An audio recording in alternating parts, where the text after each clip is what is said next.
Welcome back to World Crisis Radio. Webster Tarpley here in Washington, D.C. Now, concerning the August meetings of the various congressmen and senators, we're calling on all persons of goodwill. Intervene and go there. Don't support Obama's fascist corporate state, but don't fall into the trap of getting sucked in by these loudmouth reactionary Republican operatives who are being sent in. This is the Kuwait incubator babies gang. This is the gang that brought you Jessica Lynch, and they've gotten a new lease on life thanks to Obama. Just as we warned, Obama would essentially mean a new rebirth of Republican thuggery as soon as you had the backlash of Obama against Obama kicking in. These characters, the loudmouths, are chanting slogans like "Get government off our backs," "Get government out of our lives." Yeah, that's the wrong slogan, boys.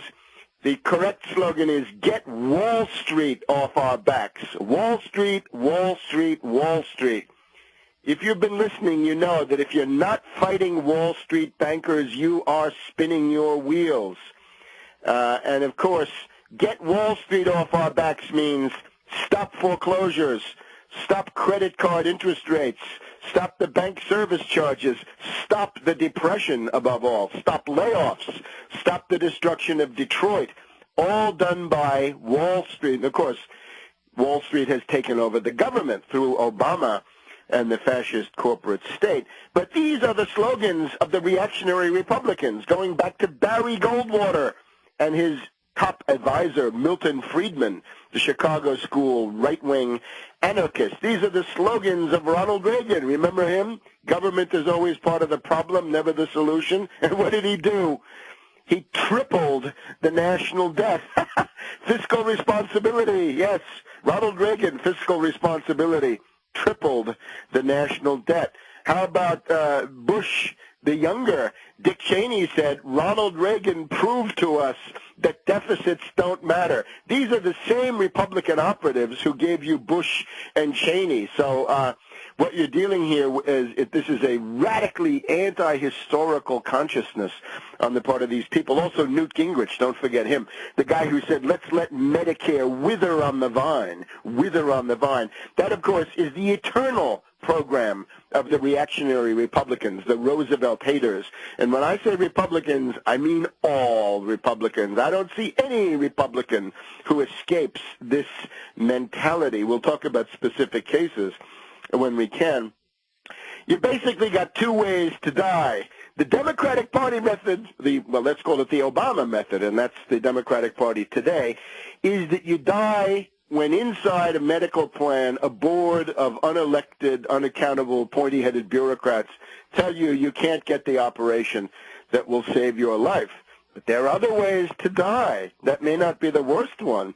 You've got the Republican way of death, is that Medicare, Medicaid are destroyed. They're gone. You'll get a medical savings account. You get $5,000, which is going to be about enough to get you your diagnosis that you're gravely ill, and then the medical savings account runs out, you die in the streets. That's the Republican plan. So nobody wants to choose between those two horrible alternatives. The Democratic plan done by bureaucrats, the Republican plan more anonymous. It seems to be objective. It sort of operates behind your back. It's based on the market, the free market. And we see Republicans, they have two basic ideas for health care. We see it today with Charles Krauthammer, right, the neocon, the reactionary, writing in today's Washington Post. He has two ideas for health care reform. One is tort reform, so you can't sue some doctor or hospital if you have a very bad outcome and they've been criminally negligent. Suppose they they leave the sutures inside, or they forget some surgical tools inside your body cavities there, whatever it is. You can't sue them. That's one idea. And the other one is medical savings accounts. Those are your two Republican ideas. Tort reform, medical savings accounts, meaning you get some penny ante sum, and then, as with the 401k, the risk is shifted to you. You become the person whose head is in the noose of risk. So there you have it. Now, On the other hand, we have the unbelievable fascist corporate state response to this. Pelosi says that people come to these town meetings wearing swastikas.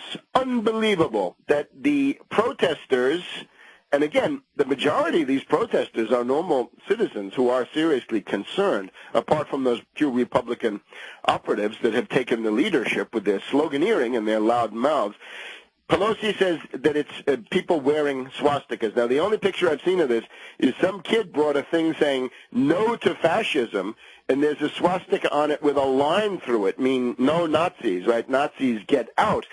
But Pelosi, as these liberal ideologues, right, totalitarian liberals will do, has attempted to spin this around. Last night, Obama was in McLean, Virginia, trying to breathe life into the moribund candidacy of the Democrat Cree Deeds here in Virginia. Deeds is getting massacred because Obama is trying to impose cap and trade. Let's not forget about cap and trade, right? All the focus on the healthcare business should not blind us to the absolutely genocidal overtones for this country and abroad of that monstrous cap and trade, horrendous monstrosity that the Democratic House has already passed. It's further on towards realization. So the Messiah says you've got to push back twice as hard as the Republicans in these meetings. So he sounds like he's an unhappy camper getting angry. Oh, my heavens, that's very, very bad.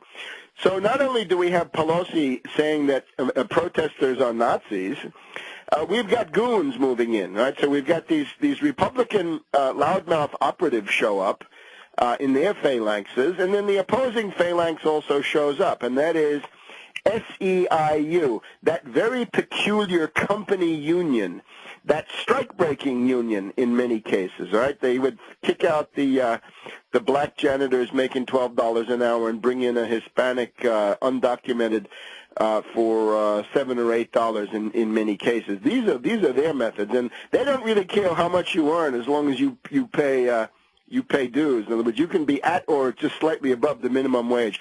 So SEIU, very sinister model of unionism.